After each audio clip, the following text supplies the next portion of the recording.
Здравейте на всички, правя това видео, което ще ви покажа едно много интересно нещо.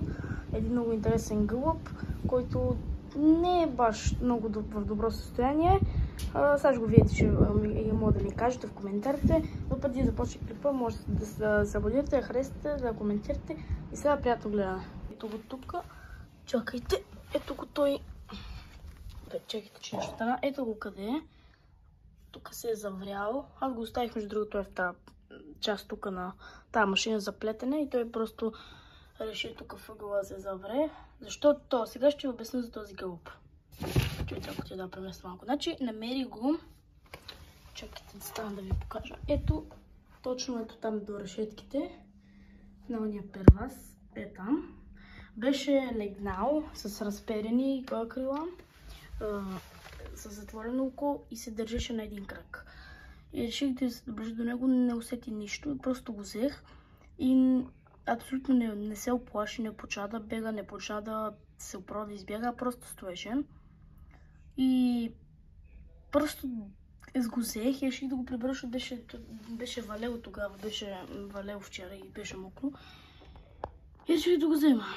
И ако се опитам да направя контакт, нищо не прави, но пошлив. Може да си лети хубаво, ама бебе гълъб. Може да не изглежда като бебе, но хората, които малко разбират от гълъби, могат да кажат, че е бебе, защото са като изглежда наистина по-малък, по-нежни очички имат. Да, продължих да кажа, че има нежни по-очички. Имам предвид, виждам очите какви са големи.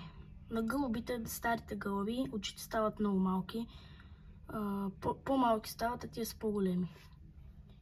И да, и като го взема в ръце и се оплаши, понякога се оплашва и почва да пищи, да почва. Не знаете малките гълъби, как винаги като видят майка си или вие човек, почват с крила и така да разперят и да пищат. Знаете как реват или пищат, не знам какво правят. Но прави го, защото се плаши малко и да. И сигурно е болно, защото не ще и да лети, ходи само, просто не иска нищо да прави. И да, казвайте ми съвети какво да правя с него. Просто наистина е доста... Чекайте да го взема да го покажа. Ето си го. Не ще много да лети, не знам защо не ще. Но сигурно ако го пусна... Чакайте, иска да си да там. Да, просто се оплаши. Добре, чакайте да го успокоя, че го е страх. Просто болничко и затова го взех. Нещо наистина му не е добре. Едното му крило малко някаква рана има, ама му е такова, ама просто кръвта му се е такава, как да кажа. Чакайте малко. И така, и да. Ама имам преди, че кръвта му се е запекла и не тече вече. И раната сигурно ще зарасне. Но ако мога да ви покажа къде е, ама 100% ще е малко трудно. Ела тук!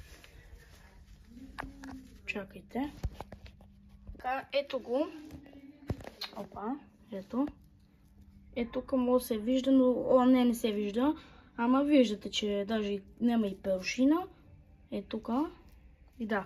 Не се вижда, защото не мога ми фокусира добре камерата. И видяхте, че има някаква раничка. Нали, не е важно да показвам колко е голяма, просто видяхте, че има и да не го мъчи така. И като го пипна много боли, почва да пищи, както ви казах, да се опитва да излети, да бега и да. Ей!